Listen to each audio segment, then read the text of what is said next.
வணக்கம். என்னோட சேனலை நீங்கள் ஃபஸ்ட் டைம் பார்க்குறதா இருந்தது அப்படின்னா, உங்களுக்கு இந்த தகவல்லாம் பிடிச்சிருந்தது அப்படின்னா சப்ஸ்கிரைப் பண்ணுங்கள். கற்பூரத்தை வச்சு நம்ம வீட்டிலேயே நம்ம செல்வ வளத்தை பெருக்கிறதுக்கு ஒரு சில டிப்ஸ் நம்ம ஃபாலோ பண்ணலாங்க. இதை பயன்படுத்துறது மூலமாகவும் அந்த வீட்டில் ஏதாவது நல்ல வழியில் பணம் வந்துக்கிட்டே இருக்கும். அதுக்காக இந்த பரிகாரம்லாம் செஞ்சுட்டோம் அப்படின்னா நமக்கு லட்ச லட்சமாக கொட்டும் அப்படின்னா நான் கண்டிப்பாக போய் சொல்ல மாட்டேன். இந்த பரிகாரத்தெல்லாம் நீங்கள் செய்கிறதன் மூலமாக ஃபஸ்ட்டு அந்த வீடு வந்து பாசிட்டிவாக இருக்கும். இறை சக்தி அந்த வீட்டில் கிடைக்கும். அந்த வீட்டில் கெட்டது, அப்புறம் கண்டிஸ்டி, அப்புறம் சண்டே சச்சரவுகள் இது எதுவுமே இல்லாமல் வீடு அமைதியாக இருக்க ஆரம்பிச்சிருங்க. இப்படி இருந்தாலே போதுமே, ஆட்டோமேட்டிக்காக பணம் வந்து நல்ல வழியில் வர ஆரம்பிச்சிடும்ல. இதை உங்கள் வீட்டில் நீங்கள் ட்ரை பண்ணி பாருங்கள். அதுவும் பூஜை அறையில் நம்ம கண்டிப்பாக கற்பூரம் காட்டுவோம். ஏன்னா கற்பூரம் காட்டும்போது ஆட்டோமேட்டிக்காக இறைசக்தி வந்து அந்த நேரத்தில் தான் உச்சத்தில் இருக்கும் அப்படின்னும் சொல்லுவாங்க. அதனால தான் கோவிலில் வந்து நம்ம வந்து பூஜை ஆகும்போது அதுக்கு சாம்பிராணி இதெல்லாம் காட்டும்போது கூட ஒரு சில பேர் பேசிட்டு அந்த மாதிரி இருப்பாங்க. ஆனால் கற்பூர ஆரத்தியோ அந்த தீபமோ காட்டும்போது சுத்தமாக நம்ம எல்லாருமே ஒரே மனதாக கடவுளை நோக்கி பிரார்த்தனை பண்ண ஆரம்பிச்சிருவோம். அப்பேற்பட்ட சக்தி கொண்ட கற்பூரத்தை நம்ம வீட்டில் முறையாக பயன்படுத்தணும் அப்படின்னா கண்டிப்பாக செல்வ வளம் அதிகரிக்குங்க. நம்ம பூஜையெல்லாம் முடிச்சுட்டு கடைசியாக நம்ம கற்பூர ஆரத்தி காட்டுவோம்ல, அப்படி காட்டும்போது வந்து கொஞ்சமாக ஒரே ஒரு சொட்டு நெய் ஊற்றி நீங்கள் கற்பூர ஆரத்தி காட்டி பாருங்கள். அந்த வீட்டில் கண்டிப்பாக மகாலட்சுமி அருள் கிடைக்குங்க. அதுவும் குறிப்பாக மகாலட்சுமிக்கு அந்த மாதிரி நீங்கள் காட்டும்போது ரெட்டிப்பு பலன் கிடைக்கும். ஒரு சில பேர் வந்து பச்சை கற்பூரத்தை வந்து வாசலில் திஷ்டிக்காக பயன்படுத்துவாங்க. அது மிகப்பெரிய தவறு. அந்த மாதிரி செய்யாதீங்க. பச்சை கற்பூரம் பண ஈர்ப்புக்காகவும் ஆன்மீக சம்மந்தப்பட்ட கடவுளுக்காகவும் மட்டும்தான் அது பயன்படுத்தப்படுது. அதனால் நீங்கள் வந்து அதை திஷ்டிக்காக பயன்படுத்துனீங்க அப்படின்னா அது நமக்கே நெகட்டிவாக திரும்புறதுக்கும் வாய்ப்பு இருக்குது.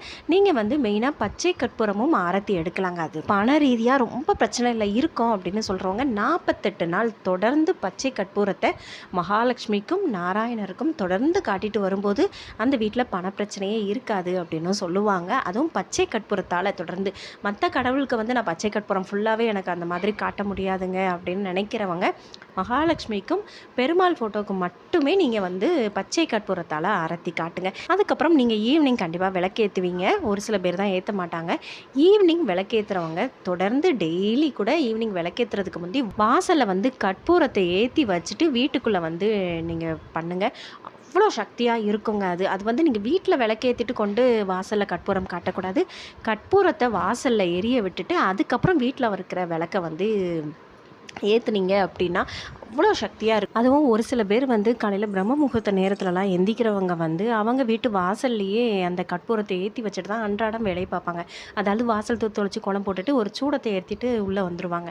அது எதுக்காக அப்படின்னா அவங்களுக்கு ஏதோ ஒரு கண்டிஸ்டி இருக்குது அல்லது அவங்களுக்கு ஏதோ ஒரு செய்வினை கோளாறு இருக்குது அப்படிங்கிற மாதிரி ஃபீலாக இருந்தது அப்படின்னா இதை வாசலில் ஏற்றி வைக்கிறதன் மூலமாகவும் அது சரியாகும்.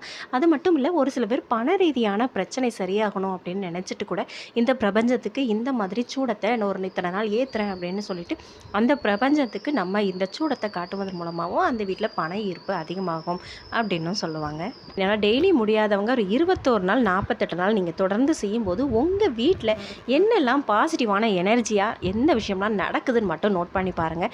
இது அவ்வளோ சக்தி கொண்டது அப்படின்னு சொல்லப்படுது இந்த கற்பூரம்.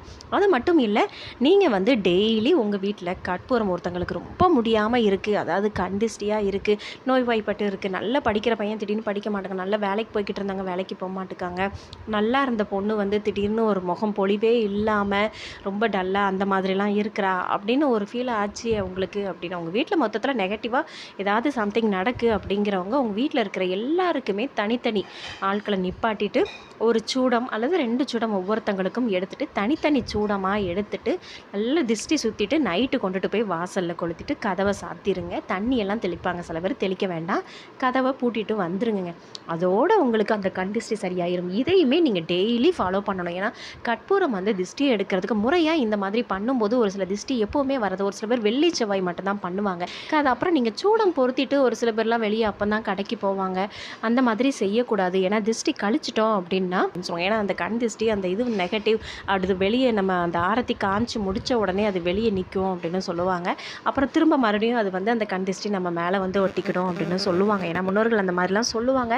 உங்களுக்கு உங்களுக்கு மனசுக்கு ஏதோ ஒரு பதட்டமாக இருக்குது, ஒரு பயமாக இருக்குது. ஆனால் என்னன்னே சில பேருக்கு வந்து என்னன்னே சொல்ல தெரியாமல் ஒரு பதட்டம் இருக்கும். யாராவது ரொம்ப கஷ்டத்தில் இருப்பாங்க, கவலையில் இருப்பாங்க. என்னன்னு கேட்டால் எனக்கு என்னன்னே சொல்ல தெரியல, ஆனால் ஏதோ ஒரு கவலையாக இருக்குது. அப்படிப்பட்டவங்க வந்து ஒரு அகல் விளக்கில் வந்து ஒரு சூடத்தை அதில் போட்டுட்டு அதை அப்படி பார்த்துக்கிட்டே எரிங்க. இதுக்காக தான் கவலைப்படுறோமா அப்படிங்கிறதுக்கு உண்டான விடையும் கிடைக்கும், அந்த கவலையும் போகிறதுக்கு உண்டான வாய்ப்பும் கிடைக்கும். இதையும் நீங்கள் ட்ரை பண்ணி பாருங்கள்.